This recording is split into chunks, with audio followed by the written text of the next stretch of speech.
আসসালামু আলাইকুম আমার ভাই বোনেরা, তোমাদের সবাইকে অনেক অনেক শুভেচ্ছা আর অভিনন্দন জানিয়ে আমি নাজমুল ইসলাম তোমাদের মাঝে আবারও ফিরে আসলাম। আমরা এখন যেটা করতেছি সেটা হচ্ছে আমাদের সবচেয়ে গুরুত্বপূর্ণ যে অধ্যায়টা, সেটা হচ্ছে আর্থিক অবস্থার বিবরণী। এবং আমি হচ্ছে এই অঙ্কটা একদম বেসিক সহকারে তোমাদের প্রত্যেকটা অঙ্ক সলভ করে দেওয়ার চেষ্টা করতেছি। ইনশাল্লাহ আমার বিশ্বাস তোমরা সেটা এনজয় করতেছো এবং প্রচুর ভালো করে পড়াশোনা করতেছো। তারই ধারাবাহিকতায় আজকে আমরা করবো হচ্ছে যশোর বোর্ড 2025-এর একটা অঙ্ক। এইটা চমৎকার একটা অঙ্ক, আমার বিশ্বাস তোমাদের এটা ভালো লাগবে। সো চলো আমরা সলভ করা শুরু করি। এবং আরেকটা কথা হচ্ছে লক্ষ্মী ভাই, বাসায় একটু ভালো করে পড়াশোনা করো। নিজের সবচেয়ে গুরুত্বপূর্ণ যে সময়টা তোমরা অতিবাহিত করতেছো এখন, যেটাকে তোমরা কাজে লাগাও, এটাকে অবহেলা করো না। তোমাদের কাছে রিকোয়েস্ট, কারণ জীবন একবারের জন্যই, সো এটাকে অ্যাটলিস্ট রিগ্রেট করার চেয়ে প্রপার ওয়েতে করো। আর তোমাদের এই যে কষ্ট, তারই যে সহযোগী হওয়ার জন্য আমি তোমাদের সাথে আছি, এবং এটা আমার একটা ভালো লাগার কারণ। সো আমি বিশ্বাস করি তোমরা যথেষ্ট পরিমাণে ভালো করে পড়াশোনা করতেছো। সো চলো আমরা শুরু করি যশোর বোর্ড 2025। ঠিক আছে লক্ষ্মী ভাই, যেমনটা আমি তোমাদের প্রত্যেকটা অঙ্ক করার আগে হচ্ছে একটা বেসিক দিয়ে দিচ্ছিলাম, এখানেও হচ্ছে তার বিকল্প হবে না। সো আমরা হচ্ছে বেসিক দিয়ে শুরু করব। এই বেসিকটা দেখো, এইটা হচ্ছে একটা রেয়ামিল আলিফ এন্টারপ্রাইজের, রেয়ামিল 31শে ডিসেম্বর 2023। আলিফ এন্টারপ্রাইজের 31শে ডিসেম্বর 2023 সালের অঙ্ক করতেছি আমরা, বোর্ড যশোর বোর্ড 2025। এবং এটা হচ্ছে একটা পরিপূর্ণ শুদ্ধ রেয়ামিল। এটা হচ্ছে একটা লক্ষ্মী ভাই কি, শুদ্ধ শুদ্ধ রেয়ামিল। এটাকে আমরা কি বলি? এটাকে বলি শুদ্ধ শুদ্ধ রেয়ামিল। এই রেয়ামিলের মধ্যে কোনো ভুল নাই, এই রেয়ামিলের মধ্যে কোনো ভুল নাই। এটা হচ্ছে পরিপূর্ণ শুদ্ধ একটা রেয়ামিল। ঠিক আছে লক্ষ্মী ভাই, এবার আসি এই রেয়ামিলের মধ্যে কি থাকে, এটাই যেহেতু আমাদের কোশ্চেন। এখানে 5 ধরনের হিসাব থাকে। একটা হচ্ছে আয়, আরেকটা হচ্ছে ব্যয়, একটা হচ্ছে সম্পদ, আরেকটা হচ্ছে দায়, একটা হচ্ছে মূলধন, একটা হচ্ছে উত্তোলন। এই যে আমাদের 5 ধরনের, এটাকে আমরা একসাথে বলি হচ্ছে মালিকানা সত্ত্ব। ঠিক আছে না লক্ষ্মী ভাই? আয় ব্যয় সম্পদ দায়, আয় ব্যয় সম্পদ দায়, মূলধন এবং উত্তোলন, মূলধন এবং উত্তোলন, আয় ব্যয়, এই 5 ধরনের যে আমাদের হিসাব থাকে, এইটাকে আমরা 3টা ঘরের মধ্যে নেই। কয়টা ঘরে? 3টা লক্ষ্মী ভাই। এক হচ্ছে বিশদ আয় বিবরণী, 2 হচ্ছে আর্থিক অবস্থার বিবরণী, 3 হচ্ছে মালিকানা সত্ত্ব। ঠিক আছে না? ঠিক নাই? এই যে 5 ধরনের আমাদের হিসাবগুলো থাকে, এটাকে আমরা এই 3টা ধারার মধ্যে ইনক্লুড করি। এটাই আমাদের 70% কাজ। কত পার্সেন্ট কাজ? 70%। ডান? গেল। এরপরে আমাদের কাজ হচ্ছে, লক্ষ্মী ভাই, এই যে নিচে আমাদের কিছু জিনিস দেয়া থাকে, যেটাকে আমরা বলি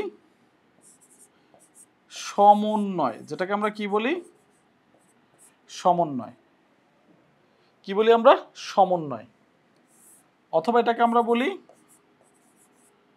আমি এটাকে একটু সুন্দর করে বলি, সমন্বয় লেনদেন। কেন ভাই? এগুলো প্রত্যেকটা হচ্ছে লেনদেন, আর এগুলো প্রত্যেকটা হচ্ছে হিসাব। দেখো একটা করে হিসাব।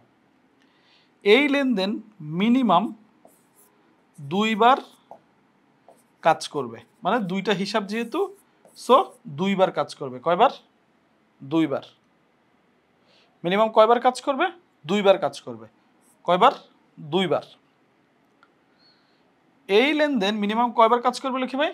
2 বার কাজ করবে। এর জন্য আমি এটাকে লেনদেন বলি। কোথায় কোথায় হবে? হয় আর্থিক অবস্থার বিবরণীতে, এটাকে আমরা বলি হচ্ছে বিশদ বিবরণী। 2 হচ্ছে মালিকানা সত্ত্ব অথবা আর্থিক অবস্থার বিবরণী, মানে যে কোনো দুইটায়, অথবা একই ছকের দুইবার, বাট এর কাজ হচ্ছে দুইবার, শেষ। এরপরে আমরা কি করি, বিশদায় বিবরণী শেষ হলে মালিকানা সত্ত্ব শুরু করি, মালিকানা সত্ত্ব শেষ হলে আর্থিক অবস্থার বিবরণী। কারণ কি, প্রত্যেকটা জিনিস এখানে একটা আরেকটার সাথে পারফেক্টলি জড়িত, প্রত্যেকটা জিনিস এখানে একটা আরেকটার সাথে পারফেক্টলি জড়িত। কিভাবে জড়িত দেখো, এটা জড়িত এইভাবে যে বিষাদায় বিবরণীতে যে নিট লাভ বা নিট ক্ষতি বের হয়, বিষাদায় বিবরণীতে কি বের হয় লক্ষ্মী ভাই, বিষাদায় বিবরণীতে বের হয় হচ্ছে নিট লাভ বা নিট ক্ষতি। বিষাদায় বিবরণীতে হচ্ছে কি বের হবে, নিট লাভ অথবা ক্ষতি। মালিকানা সত্ত্বে বের হবে কি, মালিকানা সত্ত্বে বের হবে, মালিকানা সত্ত্বে কি বের হবে, এই নিট লাভ বা নিট ক্ষতি মিলিয়ে ওনার্স ইকুইটি। মালিকানা সত্ত্বে কি বের হয়, ওনার্স ইকুইটি। তো ওনার্স ইকুইটি বের করতে গেলে কি লাগে, সি প্লাস আর মাইনাস ই মাইনাস ডি। তার মানে এই যে ক্যাপিটাল লাগবে আর উত্তোলন লাগবে, আর এইটা তো আমরা এখান থেকেই পাবো, রেভিনিউ মাইনাস এক্সপেন্স। ডান গেল। এরপর হচ্ছে আমার আর্থিক অবস্থার বিবরণী, আর্থিক অবস্থার বিবরণী। এইখানে কি, এটাকে আমরা সুন্দর করে বলি এ সমান সমান এল প্লাস ওই, মানে আমার সম্পত্তি যা হবে আমার দায় এবং মালিকানা সত্ত্ব মিলে তাই হবে। তার মানে এই যে আমার মালিকানা সত্ত্বটা আমার এখানে চলে আসবে। তার মানে বিষাদায় বিবরণী প্রপারলি না হলে মালিকানা সত্ত্ব হবে না, মালিকানা সত্ত্ব না হলে আর্থিক অবস্থার বিবরণী হবে না। সো মালিকানা সত্ত্ব হলে আর্থিক অবস্থার বিবরণী হবে এবং বিষাদায় বিবরণী হলে মালিকানা সত্ত্ব হবে। সো বিষাদায় বিবরণী ভুল হলে মালিকানা সত্ত্ব ভুল হবে, মালিকানা সত্ত্ব ভুলে আর্থিক অবস্থা নেই, একটা একটার সাথে জড়িত। সো এই গেল হচ্ছে গিয়ে লক্ষ্মী ভাই আমার বেসিক, যেটা আমি তোমাদের আসলে বুঝাতে চাচ্ছি। একই জিনিস আমি বারবার করে মিনিমাম 5-7টা অঙ্কে বলে গেলাম, যেন তোমরা এটা ভালো করে বুঝে আয়ত্তে নাও। আফটার দ্যাট হচ্ছে তোমরা প্র্যাকটিস করো। সো এখন আমরা অঙ্ক শুরু করতেছি, একদম কোশ্চেন টু কোশ্চেন, তোমরা এদিকে ফোকাস করো। সো আমাদের এই কোশ্চেনে প্রথমে চাইছে নিট প্রদেয় বা নিট পাওনাদারের পরিমাণ, দেন আমাদের মোট মুনাফা তৈরি করতে বলছে, এবং এই মোট মুনাফা নিয়ে আবার আমাকে নিট মুনাফা বা ক্ষতি, তার মানে আমাকে শুধুমাত্র বিষাদায় বিবরণী তৈরি করতে বলছে। এখন এটা কেন হচ্ছে লক্ষ্মী ভাই, এটা কিন্তু আগের প্যাটার্ন, এখানে শুধু আমাকে বিষাদায় বিবরণী তৈরি করতে বলছে, এটা হচ্ছে আমার আগের প্যাটার্ন। আগের প্যাটার্ন কেন লক্ষ্মী ভাই, তোমাদের এবার যে সিলেবাস এবং যেভাবে গুছানো অঙ্ক সেটা তো আসলে গত বছর হয় নাই, বাট তাই বলে কি আমার ভাই বোনরা হচ্ছে বোর্ডের অঙ্ক প্র্যাকটিস করবে না, তারা জানবে না বোর্ডে কী ধরনের অঙ্ক আসে। এইটা বোঝানোর জন্য এই ধরনের অঙ্ক এখানে দেয়া আছে। আমি কি তোমাদের বুঝতে পারছি? সো চলো আমরা শুরু করি। এবার আমরা প্রথম কাজ হচ্ছে সমন্বয়গুলো দাগানো। প্রথম কাজ কি লক্ষ্মী ভাই, সমন্বয়গুলো দাগানো। দেখো প্রথমে ভিতরে কি সমন্বয় আছে, ইজারা সম্পত্তি 10 বছরের জন্য, এটা একটা সমন্বয়। ইজারা সম্পত্তি 10 বছরের জন্য এটা একটা সমন্বয়। এটা নিচেও এখানে বলে দিতে পারতো যে ইজারা সম্পত্তিকে 10 ভাগে ভাগ করতে হবে বা 10 বছরের জন্য ধরতে হবে।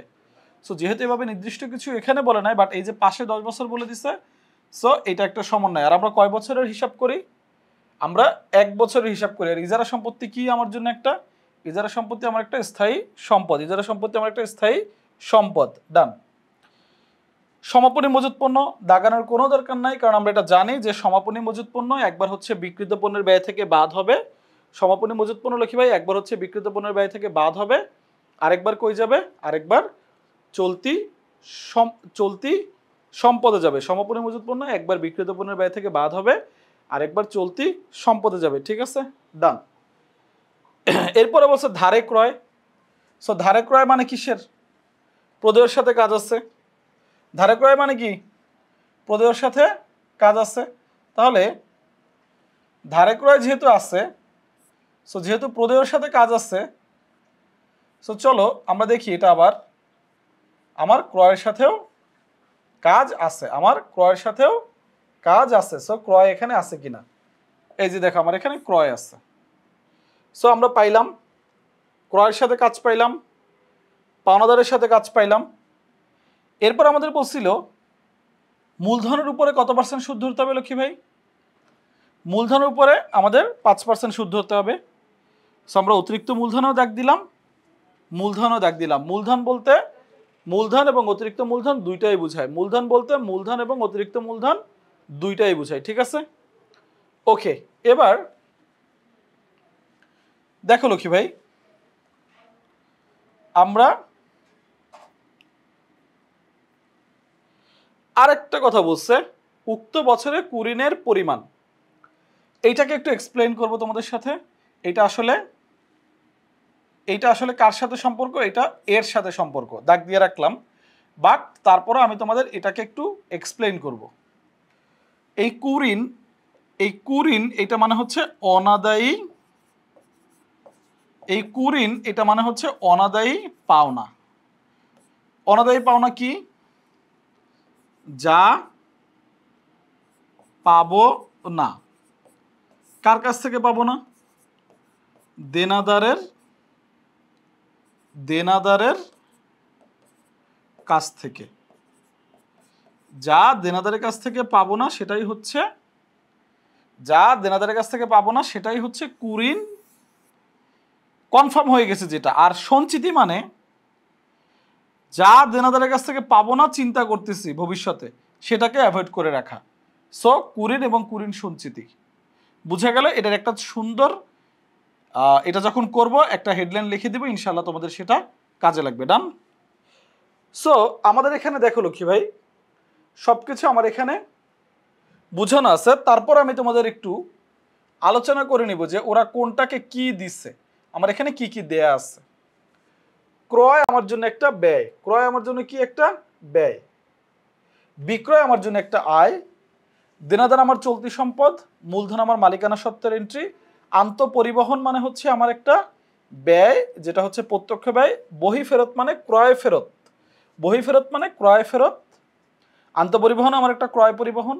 জাহাজ ভাড়া আমার একটা প্রত্যক্ষ খরচ, এটা হচ্ছে বিক্রিত পণ্যের ব্যয় যাবে। ব্যাংক চার্জ এটা হচ্ছে আমার একটা পরিচালন ব্যয়। কুরিন সঞ্চিতি এটা হচ্ছে কাইন্ড অফ একটা আমার আয়, এটা কুরিন থেকে বাদ হয়।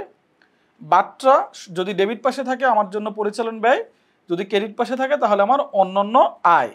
বাট্টা যদি ডেবিট পাশে থাকে তাহলে পরিচালন ব্যয়, যদি ক্রেডিট পাশে থাকে তাহলে হচ্ছে আমার জন্য একটা কি লক্ষ্মী ভাই? আমার জন্য হচ্ছে এটা একটা, এইটা আমার জন্য তখন একটা কি হবে? অন্যান্য আয়। ক্রেডিট পাশে থাকলে, ডেবিট পাশে থাকলে ব্যয়। ইজারা সম্পত্তি এটা আমার একটা স্থায়ী সম্পদ। ইজারা সম্পত্তি আমার একটা কি? স্থায়ী সম্পদ। ইজারা সম্পত্তি আমার জন্য একটা কি? স্থায়ী সম্পদ। দেন হচ্ছে অতিরিক্ত মূলধন মালিকানা সত্ত্বের এন্ট্রি। প্রদেয় হিসাব আমার জন্য একটা চলতি দায়। প্রদেয় হিসাব আমার জন্য একটা কি? চলতি দায়। প্রদেয় হিসাব হচ্ছে আমাদের জন্য একটা চলতি দায়। সব আমাদের এখানে বসানো শেষ, সমন্বয়গুলো দাগানো শেষ। এখন আমরা লক্ষ্মী ভাই শুরু করব। এখন আমরা শুরু করব। ওকে, ডান।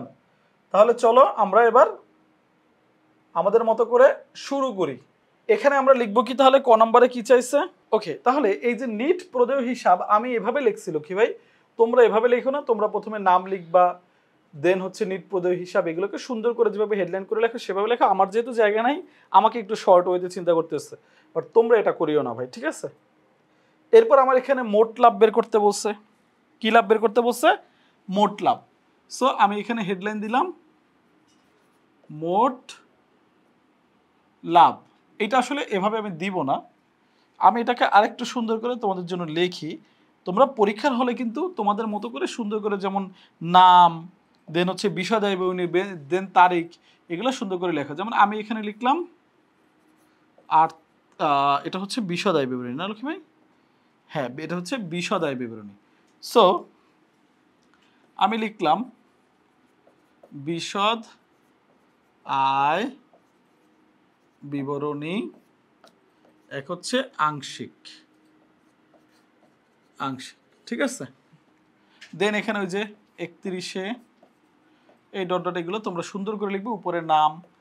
বাট আমার এখানে জায়গা নেই, আমি এর জন্য এটা বাড়তি কোনো কিছু লিখতে গেলাম না। আবার আমাকে এখানে লিখতে হবে, এই ডট ডট দিয়ে তোমরা নাম লেখো। আমি এখানে লিখলাম বিশদ আয় বিবরণী আংশিক, ঠিক আছে? আংশিক, বিশদ আয় বিবরণী আংশিক, ডান। এটা হচ্ছে আমার গ নাম্বার লক্ষ্মী ভাই। এটা হচ্ছে আমার খ নাম্বার, তোমাদের বোঝার জন্য আমি করে দিচ্ছি, এটা হচ্ছে আমার ক নাম্বার। ডান। সো নেট প্রদেয় পাইলাম, বিশদ আয় বিবরণীতে এখানে আমরা মোট লাভ বের করবো, তাহলে এখানে প্রথমে কি থাকবে, একটা হেডলাইন দিতে হয় ছোট করে, সেটা হচ্ছে নিট বিক্রয়, এটা আমরা হেডলাইন দিয়ে রাখলাম। দেন এরপর এখান থেকে কি লিখতে হয়, বাদ বিক্রিত পণ্যের ব্যয়, এই হচ্ছে আমার ক নাম্বার। এরপরে লিখে ভাই খ নম্বরে কি লিখতে হয়, মানে যেটা হচ্ছে আমার গ নাম্বার, এখানে আমরা লিখবো মোট লাভ, যেহেতু আমার এখান থেকেই শুরু হবে, এখানে হচ্ছে খ থেকে আনিত, দেন এখান থেকে লিখবো বাদ পরিচালন ব্যয়। ডান। ওকে, এবার আমরা লিখবো লক্ষ্মী ভাই যোগ অন্যান্য আয়, দেন আমরা লিখবো এখান থেকে বাদ অন্যান্য ব্যয়। আমরা সবগুলা ছক করে সুন্দর করে ফেললাম। এটা তোমাদের জন্য উপরে কিভাবে লিখতে হবে, বিবরণ টাকা টাকা, এগুলো কিন্তু তোমরা ভালো করেই জানো। এই যে হচ্ছে বিবরণ, দেন হচ্ছে আমার এখানে টাকা টাকা, দেন হচ্ছে আমার এখানে টাকা। ঠিক আছে, তোমাদের জন্য লিখে দিলাম। এগুলো লেখাটা আমাদের জন্য আসলে খুব বেশি ফ্রুটফুল না। বিবরণ, এটা হচ্ছে টাকা টাকা এবং টাকা। ডান লক্ষ্মী ভাই, এটা ক নম্বরেও লিখতে হয়, লিখে দিলাম। যেহেতু শান্তি পাচ্ছ তোমরা, দেখতেছ ছকটা সুন্দর করে, তোমরাও এর মাঝে নিজেদের মতো রেডি করে ফেলছো ইনশাল্লাহ। টাকা এবং এই হচ্ছে টাকা। ডান। এরপরে আমাদের কাজ কি লক্ষ্মী ভাই, কোনটা কোন দিকে যাবে সেটা প্রথমে বসানো শুরু করা। সো আমার এখানে প্রথম কাজ হচ্ছে কোনটা কোন দিকে যাবে সেটা বসানো। তাহলে ক্রয় কই যায়, ক্রয় যাবে, ক্রয় কই যাবে লক্ষ্মী ভাই, ক্রয় যাবে আমাদের কোথায়, বলো বলো বলো বলো, ক্রয় যাবে বিক্রিত পণ্যের ব্যয়।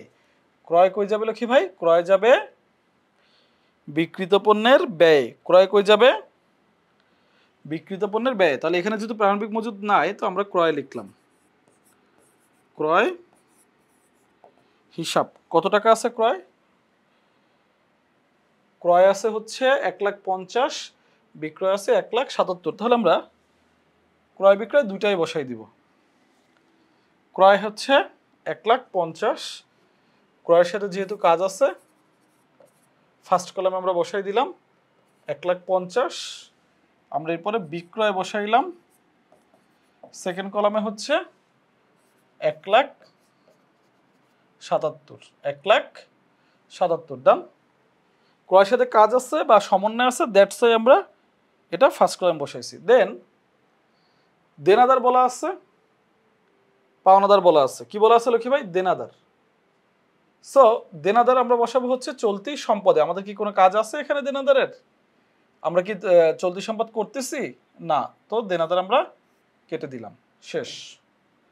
আমরা কি মালিকানা সত্ত্ব করতেছি, আমরা মালিকানা সত্ত্ব করতেছি না, সো মূলধন এই ছক কোথাও আসবে না। এবার আমরা লক্ষ্মী ভাই আন্তঃপরিবহন মানে ক্রয় পরিবহন, এটা আমরা করতেছি।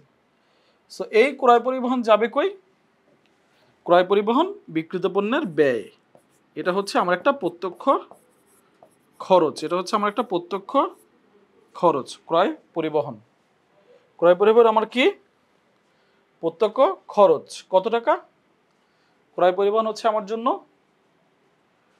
15,500 টাকা, 15,500 টাকা ক্রয় পরিবহন আমরা সেকেন্ড কলামে বসাই ফেললাম 15,500 টাকা। ডান। 15,500 টাকা আমরা সুন্দর করে বসাই ফেললাম।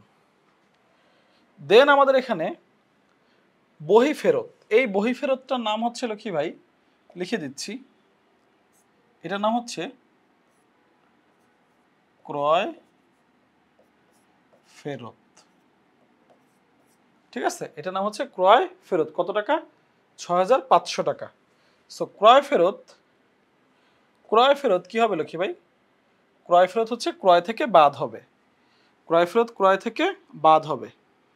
সো আমরা এখানে লিখলাম বাদ ক্রয় ফেরত কত টাকা? 6,500 টাকা। ডান। ক্রয়ের সাথে আমার আরো কাজ আছে, এর জন্য উপরে এই জায়গাটা রেখে দিচ্ছি। দেন ব্যাংক চার্জ, ব্যাংক চার্জ আমার একটা পরিচালন ব্যয়, ব্যাংক চার্জ আমার একটা কি পরিচালন ব্যয়। সো এখানে আমরা প্রথমে লিখলাম bank charge, bank charge, bank charge কত? 2,000 টাকা। জাহাজ ভাড়া কত? 10,000 টাকা। সো আমরা ব্যাংক চার্জ লিখলাম 2,000। আমরা দেখি জাহাজ ভাড়া কত লিখছি, জাহাজ ভাড়া আমরা কত লিখছি লিখে হবে, জাহাজ ভাড়া আমরা লিখি না। এই জাহাজ ভাড়া, নৌযান ভাড়া, জলযান ভাড়া, জাহাজ ভাড়া, নৌযান ভাড়া, জলযান ভাড়া যাই বলা থাকুক, এটা অবশ্যই আমার একটা প্রত্যক্ষ খরচ, বিক্রিত পণ্যের ব্যয়ে যাবে। জাহাজ ভাড়া আমার কত ছিল? জাহাজ ভাড়া আমার ছিল, জাহাজ ভাড়া কত ছিল লক্ষ্মী ভাই? জাহাজ ভাড়া ছিল 10,000। জাহাজ ভাড়া কত ছিল? 10,000 টাকা ছিল। সো জাহাজ ভাড়া হচ্ছে আমার 10,000, আমি লিখে ফেললাম। ডান। আমি কিন্তু আস্তে আস্তে বসাচ্ছি। এই যে কুরিন সঞ্চিতি, এইটা কই যাবে? এটা পরিচালন ব্যয়ে যাবে। কুরিন সঞ্চিতি কই যাবে লক্ষ্মী ভাই? পরিচালন ব্যয়। কুরিন সঞ্চিতি কই যাবে? পরিচালন ব্যয়। সো এটার উপর একটু কাজ আছে, আমি উপর একটু জায়গা রেখে দেন আমি লিখলাম কুরিন বাদ কুরিন সঞ্চিতি। এটা কত আছে টাকা? কুরিন সঞ্চিতি কত আছে লক্ষ্মী ভাই? 3,500 টাকা। কুরিন সঞ্চিতি বাদ হচ্ছে 3,500 টাকা, আমরা লিখে ফেললাম ব্রেকেট দিয়ে।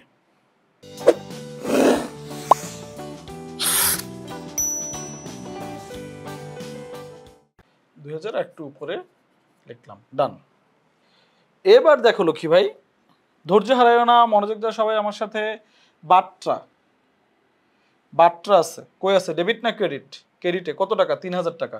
সো বাট্রা হচ্ছে আমার জন্য একটা আয়। কি আয়? অন্যান্য আয়। এটাকে আমরা লিখব প্রাপ্ত বাট্রা। প্রাপ্ত বাট্টা, প্রাপ্ত বাট্টা কত? প্রাপ্ত বাট্টা কত আছে? 3,500 টাকা। সো প্রাপ্ত বাট্টা নামে আমরা 3,500 টাকা লিখে দিলাম।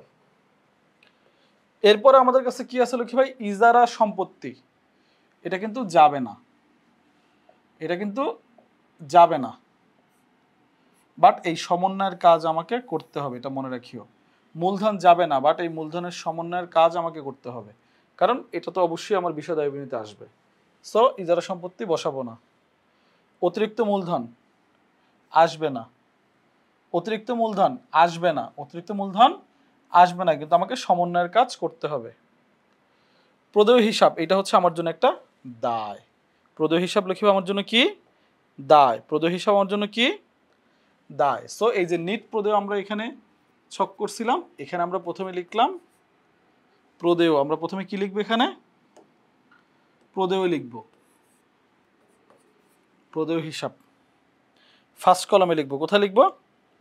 ফার্স্ট কলামে। কত টাকা দেয়া আছে? 50,000 টাকা দেয়া আছে। সো আমরা এটা ফার্স্ট কলামে 50,000 টাকা সুন্দর করে লিখে দিলাম। তার মানে এবার লক্ষ্মী ভাই আমাদের সব বসানো শেষ। এন্ট্রি কোথায় কোনটা যাবে সব আমাদের বসানো শেষ। এখন আমাদের কাজ কি? এখন কাজ এই যে সমন্বয় কোথায় কোথায় আছে সমন্বয় কোথায় কোথায় আছে। এবার দেখো, প্রথমে আমরা ইজারা সম্পত্তি দিয়ে শুরু করব। ইজারা সম্পত্তি আছে 1,20,000। লক্ষ্মী ভাই 1,20,000 দেয়া আছে, এটা হচ্ছে 10 বছরের। তার মানে এই 1,20,000 তুমি 10 বছর ধরে ইউজ করবা, প্রত্যেক বছর ইউজ করবা, প্রত্যেক বছর কমবে, প্রত্যেক বছর ইউজ করবা, প্রত্যেক বছর কমবে, ঠিক আছে না ঠিক নাই? তাহলে তোমার যে এই ইজারা সম্পত্তি 1,20,000 ছিল, এটাকে আমরা যদি 10 দিয়ে ভাগ দেই তাহলে কত হয়? সরি 12 দিয়ে ভাগ দিই, 12 মাস না, তাহলে 10,000 টাকা বছরে। কত টাকা বছরে? 10,000। কত টাকা বছরে? 10,000। সো এই বছরের তুমি এই 1,000 টাকা খরচ করে 10,000 টাকা খরচ করে ফেলছো, কারণ তোমার 31শে ডিসেম্বর হয়ে গেছে, 1 বছর শেষ। 10 বছরের জন্য 1,20,000 টাকা নিয়েছিলে, তাহলে প্রত্যেক বছর 10,000 করে কমবে, প্রত্যেক বছর 10,000 করে কমাবা। তাহলে তোমার এখানে ইজারা সম্পত্তির অবলোপন একটা পরিচালন ব্যয়, ইজারা সম্পত্তির অবলোপন একটা পরিচালন ব্যয়। ইজারা সম্পত্তির অবলোপন কি লক্ষ্মী ভাই? পরিচালন ব্যয়। সো এখানে আমরা লিখব ইজারা সম্পত্তির অবলোপন। ইজারা সম্পত্তির অবলোপন কত? 1/10, মানে হচ্ছে 10 ভাগের 1 ভাগ আমরা ইয়া করব। কত টাকা? এটা হচ্ছে 10,000 টাকা, আমরা লিখে ফেললাম 10,000, ঠিক আছে? আবার লিখি, এটা হচ্ছে 10,000। ডান। ইজারা সম্পত্তির অবলোপন। আরেকবার ইজারা সম্পত্তি থেকে আর্থিক অবস্থার বিবরণীতে বাদ যাইত। ইজারা সম্পত্তি দীর্ঘমেয়াদী সম্পত্তি থেকে আর আর্থিক অবস্থার বিবরণীতে বাদ যাইত, যেহেতু আর্থিক অবস্থা বিবরণী করতে বলে নাই, আমরা এটা করব না, নিতেও পারবো না। ডান, এটা শেষ। এরপরে কি বলছে? সমাপনী মজুত পণ্য। সমাপনী মজুত পণ্য কি হয় লক্ষ্মী ভাই? সমাপনী মজুত পণ্য কি হয়? সমাপনী মজুত পণ্য একবার বিক্রিত পণ্যের ব্যয় থেকে বাদ হবে, আরেকবার চলতি সম্পদে যাবে। একবার বিক্রিত পণ্যের ব্যয় থেকে বাদ হবে, আরেকবার চলতি সম্পদে যাবে। সো আমাদের এখানে চলতি সম্পদ নাই, করতে বলে নাই, বাট বিক্রিত পণ্যের ব্যয় থেকে তো অবশ্যই বাদ হবে। তাহলে আমরা লিখে ফেললাম সমাপনী মজুদ। আর বিক্রিত পণ্যের ব্যয় কই থাকে? বিষাদায় বিনিয়োগ থাকে। বিক্রিত পণ্যের ব্যয় কই থাকে? বিষাদায় বিনিয়োগ থাকে। সমাপনী মজুদ পণ্য কত আছে লক্ষ্মী ভাই? 60,000 টাকা। সমাপনী মজুদ পণ্য কত আছে? 60,000। আমরা এইটাকে এখানে মাইনাস ফিগার দিয়ে 60,000 টাকা দিয়ে দিলাম। আরেকবার যাইতে কই? চলতি সম্পদে। আরেকবার কই যেত? চলতি সম্পদে। চলতি সম্পদ নাই, তাই যাবে না, শেষ। ধারে ক্রয়। ধারে ক্রয়, ক্রয়ের সাথে যোগ, এটাকে আমরা বলি অলিখিত ক্রয়। অলিখিত ক্রয় কেন লক্ষ্মী ভাই? এটা আমরা ক্রয় করছি কিন্তু লিখি নাই। এটা কত দেয়া আছে? ধারে ক্রয় দেয়া আছে কত লক্ষ্মী ভাই? 5,000। কত টাকা দেয়া আছে? 5,000। কত টাকা দেয়া আছে? 5,000। তো ধারে ক্রয় যেহেতু আমি ক্রয় করছি, সো এটা আমার 5,000 যোগ। কত? 5,000 যোগ গেল। আর এই ধারে ক্রয়টা আমার জন্য কি লক্ষ্মী ভাই? কি বাড়াইছে? পাওনাদার বাড়াইছে। যোগ অলিখিত ক্রয় কত টাকা? যোগ অলিখিত ক্রয় কত টাকা? 5,000 টাকা। ডান। যোগ অলিখিত ক্রয় কত টাকা? 5,000 টাকা। ডান, বসাই ফেললাম। এরপরে বলা আছে কুরিন। কুরিনটা আমি একটু পরে বুঝাচ্ছি। কুরিনটা আমরা একটু পরে বুঝাবো, কারণ এখানে ডিটেলস বুঝাবো। এরপর বলছে আমাকে মূলধনের উপরে 5% সুদ ধরতে হবে। এইটা আগে এখানে বুঝাই নেই। দেখো ভাই, প্রথম কথা হচ্ছে মূলধন আমার কোথায় আছে? এখানে আছে। মূলধন আমার এখানে আছে। কয় বছর? 1 বছর।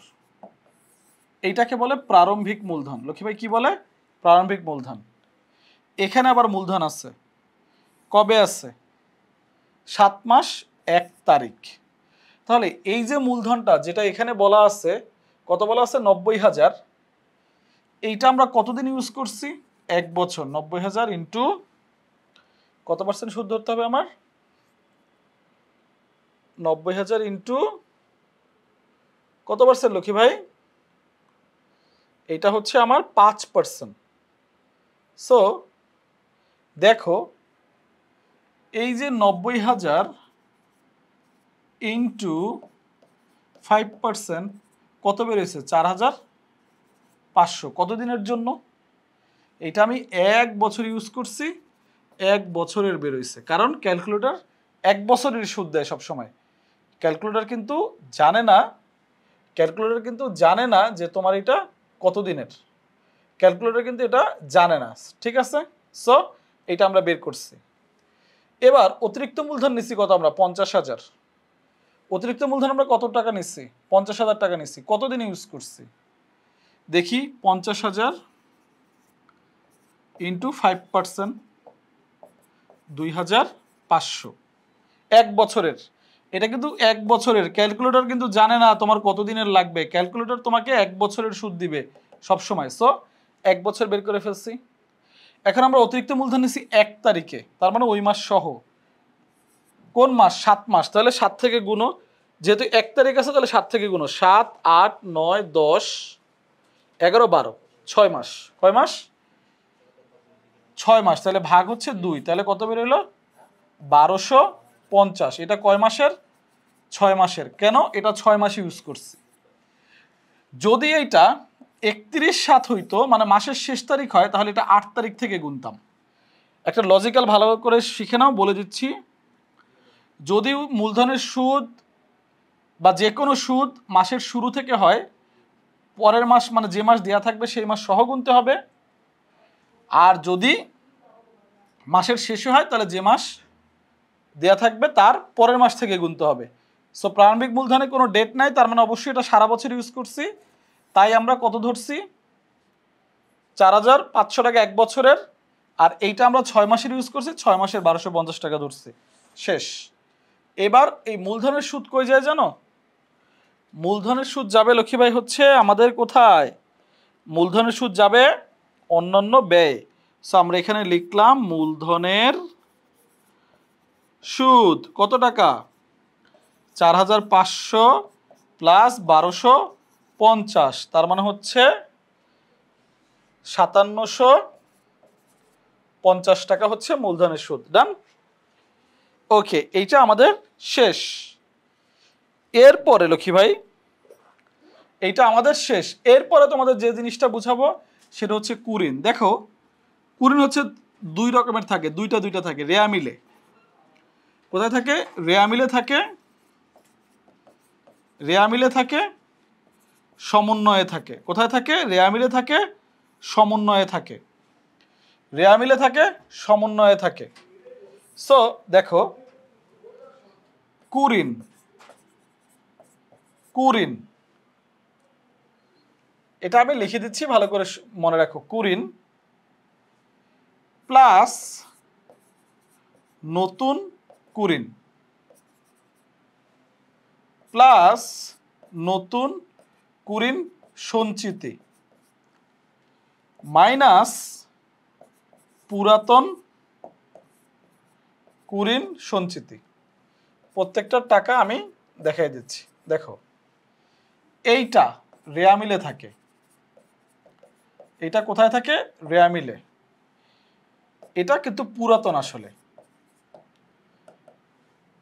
এইটা কোথায় থাকে? রেয়া মিলে থাকে,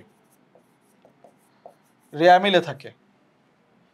এই দুইটা সমন্বয়ে থাকে। কোথায় থাকে লক্ষ্মী ভাই? সমন্বয়ে থাকে। এই দুইটা কোথায় থাকে? সমন্বয়ে। তার মানে সমন্বয়ে যে কুরিন আর কুরিন সঞ্চিতি থাকে সেটা হচ্ছে নতুন, সেটা এই দুইটা যোগ হবে। এই দুইটা কি হবে? যোগ হবে। আর রেয়া মিলে যে কুরিন থাকে আর কুরিন সঞ্চিতি থাকে সেটা কি? পুরাতন। সো রেয়া মিলের কুরিনের সাথে নতুন দুইটা কুরিন এবং কুরিন সঞ্চিতি যেটা সমন্বয় থাকে যোগ হবে। আর রেয়া মিলে যে কুরিন সঞ্চিতি থাকে সেটা বাদ হবে। তার মানে রেয়া মিলে যে কুরিন সঞ্চিতি থাকে এর ধর্মই হচ্ছে বাদ হয়ে যাওয়া। রেয়া মিলে যে কুরিন সঞ্চিতি থাকে এর ধর্ম কি? বাদ হয়ে যাওয়া। রেয়া মিলে যে কুরিন সঞ্চিতি থাকে তার ধর্ম কি লক্ষ্মী ভাই? বাদ হয়ে যাওয়া। সো এটা আমরা নোট করে রাখো, এটা তোমাদের কিন্তু বোঝানো শেষ। সুন্দর একটা জিনিস বুঝাইছি। এটা হয় কোথায়? বিশদায় বিবরণীতে, মানে পরিচালন ব্যয় এই কাজ হয়। ঠিক আছে? পরিচালন ব্যয় চমৎকারভাবে লিখে দিলাম, সবাই বুঝে নাও। এবার আসি আমাদের কাজ। তাহলে আমাদের এখানে নতুন যে কুরিন ছিল, নতুন কুরিন ছিল কত? 5,000। আর কুরিন সঞ্চিতি রেয়া মিলে ছিল 3,005। সো এইটা আমরা লিখবো এখানে উপরে। কুরিন সঞ্চিতি, নতুন কুরিন সঞ্চিতি তাহলে কত ছিল? 5,000। এবং আমরা কিন্তু জানি যে পুরাতন যে কুরিন সঞ্চিতি ছিল এটা কিন্তু রেয়ামিলে ছিল। এটা কি পুরাতন, এটা রেয়ামিলে ছিল। রেয়ামিলটার ধর্মই কি, ও বাদ হয়ে যাবে। ওর ধর্মই হচ্ছে ও বাদ হয়ে যাবে। উপরে একটা পাইলে একটা, দুইটা পাইলে দুইটা, তিনটা পাইলে তিনটা, ওর কাজই হচ্ছে বাদ হয়ে যাওয়া। ও তাহলে কি হইতে পারতো, এখানে আরো দুইটা পুরাতন কুরিন প্লাস নতুন কুরিন প্লাস নতুন কুরিন সঞ্চিতি, যে দুইটা সমন্বয়ে থাকে বাদ পুরাতন সঞ্চিতি। মানে ওর কাজই হচ্ছে উপরের দুইটা থাকুক তাও বাদ, তিনটা থাকুক তাও বাদ, একটা থাকলেও ও বাদ বাদ হিসেবে যে বসবে। সো এটা আমাদের বসানো শেষ। এবার লক্ষ্মী ভাই সব আমরা বসাই ফেললাম, কোথাও একটা এন্ট্রি বাদ নাই, কোথাও কোনো সমন্বয় আমরা বাদ দিই নাই। যেখানে যেখানে আমার ছকে যাবে সব আমি কি করছি, বসাই ফেলছি। এখন আমাকে কি করতে হবে, আমার তো কাজ শেষ, এখন আমাকে যোগ বিয়োগ করতে হবে। সো এবার আমরা যোগ বিয়োগ শুরু করব। যোগ বিয়োগ আমরা পিডিএফ থেকে করবো লক্ষ্মী ভাই। যোগ বিয়োগটা আমরা কোথা থেকে করব, পিডিএফ থেকে, কারণ এখানে পারফেক্টলি হিসাবটা দেয়া আছে একদম সুন্দর স্পষ্ট করে। সো এখানে ভুল হওয়ার সুযোগ নাই। ক নম্বরে দেখো, প্রদেয় প্লাস অলিখিত ধারে ক্রয় বা অলিখিত ক্রয়, যেটা আমরা লিখছিলাম সুন্দর করে 50-এর সাথে আমরা 5,000 যোগ করে 55,000 চলে আসছে। ক নম্বরের অ্যান্সার কিন্তু চলে আসছে। আমরা কিন্তু আমাদের ইয়াতে সেম বসাইছি, জাস্ট যোগটা এখান থেকে দেখাচ্ছি, তোমরা খাতায় ভালো করে মিলাই নাও। খ নম্বরে কি আছে লক্ষ্মী ভাই, বিক্রয়। বিক্রয়ের সাথে আর কোনো কাজ ছিল, বিক্রয়টা সেকেন্ড কলামে লিখছিলাম, থার্ড কলামে নিয়ে গেলাম। কত, 1,77,000। দেন আমরা ক্রয় লিখছি 1,50,000, অলিখিত ক্রয় 5,000 যোগ, আর বহি ফেরত যেটাকে আমরা ক্রয় ফেরত নামে লিখছি সেটা বাদ। তো এই 55 থেকে 5,000 যোগ করলে 55 হয়, 50-এর সাথে দেন আমরা 6,500 যোগ করলে হয় 48,500 টাকা। 48,500 টাকা, এটা হচ্ছে আমার নিট ক্রয়। এটা আমার কি নিট ক্রয় পাইলাম। দেন আন্তঃপরিবহন মানে ক্রয় পরিবহন লিখছিলাম, জাহাজ ভাড়া লিখছিলাম 15,10। সো এই যে নিট ক্রয়ের সাথে আমার এই দুইটা যোগ করলে হয় 1,74,000। এটাকে আমরা বলি বিক্রয় যোগ্য ব্যয়, মানে কতটুকু প্রোডাক্ট আমার বিক্রয় করার যোগ্য আছে, আমার রেডি আছে, আমি ক্যাপাবল ওইটা বিক্রয় করতে, ঠিক আছে। দেন আমি কতটুকু বিক্রয় করি নাই, আই মিন কতটুকু আমি বিক্রয় করি নাই। সো এই যতটুকু আমি বিক্রয় করি নাই লক্ষ্মী ভাই, এই যে আমি যতটুকু বিক্রয় করি নাই, এই বিক্রয় করার না থেকে দেখো, এই যে বিক্রয় করি নাই সেখান থেকে আমি যতটুকু বিক্রয় করি নাই সেটাকে আমি কি করলাম, বাদ দিলাম। যতটুকু আমি বিক্রয় করি নাই সেটাকে আমি বাদ দিলাম, তাহলে বেরোলো কি আমি আসলে কতটুকু বিক্রয় করছি। সুন্দর করে যদি বুঝাই, তোমার হাতে 100 টাকার প্রোডাক্ট ছিল বিক্রি করার মতো, এটাকে বলে বিক্রয় যোগ্য পণ্য। 20 টাকার বিক্রয় করো নাই, 20 টাকার বিক্রয় করো নাই, 80 টাকার তাহলে বিক্রয় করছে, এটাকে বলে বিক্রিত পণ্যের ব্যয়। এইটাকে বলে সমাপনী মজুত পণ্য। আর এই 80 টাকার পণ্য তুমি 160 টাকায় বিক্রয় করছো, এটাকে বলে বিক্রয় মূল্য। মনে থাকবে। তাহলে যখন আমরা বিক্রয় থেকে বিক্রিত পণ্যের ব্যয়টা বাদ দিব, যখন আমরা বিক্রয় থেকে বিক্রিত পণ্যের ব্যয়টা বাদ দিব, তখন আমাদের বের হবে মুনাফা। দেখো এই যে 1,14,000 টাকার প্রোডাক্ট 1,77,000 টাকায় আমরা বিক্রি করছিলাম, এর জন্য এটার নাম বিক্রয় মূল্য, আর এটার নাম বিক্রিত পণ্যের ব্যয়, মানে যতটুকু বিক্রি করছিলাম তার ব্যয় কত। তাহলে এই যে 63,000 টাকা, এই 63,000 টাকা হচ্ছে আমার মোট মুনাফা। এই 63,000 টাকা কি আমার মোট মুনাফা, ঠিক আছে লক্ষ্মী ভাই। তাহলে খ নাম্বার শেষ। এবার দেখো এই যে মোট মুনাফাটা আমরা বের করছি, এটা কিন্তু আমাদের এখানে লেখার কথা, কারণ এখানে আমাদের মোট মুনাফা দিয়েই আমাদের কি শুরু হয়, আমাদের এখানে মোট মুনাফা দিয়েই আমাদের নিট মুনাফার পদ্ধতি শুরু হবে, মানে পরবর্তী ধাপ। সো আমরা মোট মুনাফা করে ফেললাম। এখন আমরা করবো কি লক্ষ্মী ভাই, নিট মুনাফা। এখন আমরা কি করব, নিট মুনাফা। এখন আমরা কি করব, নিট মুনাফা, ঠিক আছে। সো এখন আমরা নিট মুনাফা করব। নিট মুনাফা করতে গিয়ে আমরা দেখলাম, দেখো লক্ষ্মী ভাই, আমরা মোট মুনাফা 63,000 নিয়ে আসছি না 63,000 আমরা নিয়ে আসছি। এবার পরিচালন ব্যয় কি ছিল, ব্যাংক চার্জ, প্রদত্ত বাট্টা, ইজারা সম্পত্তির অবলোপন, কুরিন, এই সবগুলো পরিচালন ব্যয় ছিল। এই চারটা যোগ করে আমার হয়েছে 26,000। এই চারটা যোগ করে হয়েছে কত? 26,000। সো 63,000 থেকে 26,000 বাদ দিলাম, এইটা আমার পরিচালন মুনাফা 37,000। 63 থেকে পরিচালন ব্যয় যে 26,000 ছিল বাদ দেওয়ার পরে হয়েছে কত? 37,000। ডান। দেন আমার অন্যান্য আয়ে আমার প্রাপ্ত বাট্টা ছিল 14,000। দেখি তো আমরা প্রাপ্ত বাট্টা কত লিখছিলাম লক্ষ্মী ভাই? প্রাপ্ত বাট্টা কত ছিল? এই আমরা ভুল লিখছি। প্রাপ্ত বাট্টা ছিল কত? 14,000। প্রাপ্ত বাট্টা কত ছিল? 14,000। সো আমরা এখানে 14,000 প্রাপ্ত বাট্টা লিখে ফেললাম। ডান। সো প্রাপ্ত বাট্টা 14,000 লিখছি। তাহলে এই যে আমার 37,000 ছিল তার সাথে 14,000 আমার আয় যোগ হইল, এইটাকে বলে, এইটা হচ্ছে আমার 51,000। এটা আমার কত? 51,000 হইল। আর এই যে আমার ব্যয় ছিল, মূলধনের ব্যয়, দুইটা যোগ করে হয় 5,750 টাকা। দুইটা যোগ করে হয় কত? 5,750 টাকা। তো এই যে 51,000 টাকা, সেখান থেকে 5,750 টাকা বাদ দিলে হয় কত?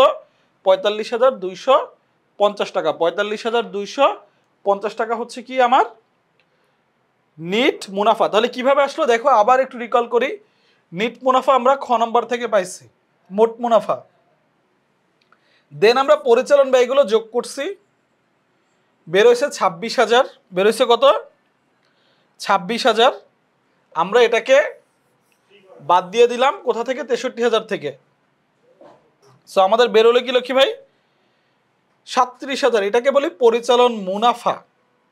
মানে পরিচালন ব্যয় বাদ দিলে এটা বের হয় পরিচালন মুনাফা।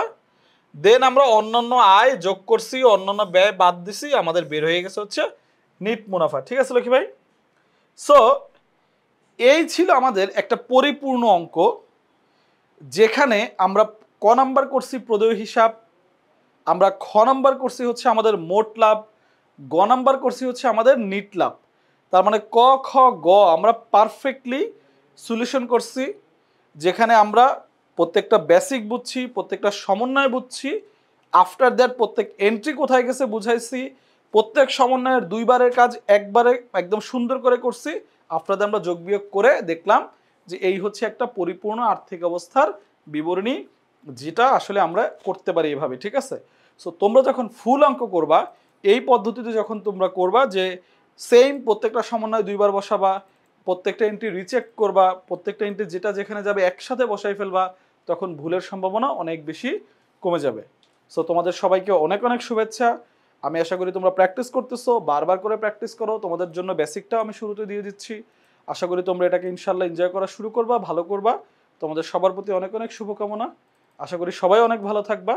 এবং এই বলে আমি নাজমুল ইসলাম তোমাদের কাছ থেকে বিদায় নিচ্ছি। আল্লাহ হাফেজ, আসসালামু আলাইকুম। পরবর্তী অঙ্কে ইনশাল্লাহ তোমাদের সাথে আবার দেখা হবে।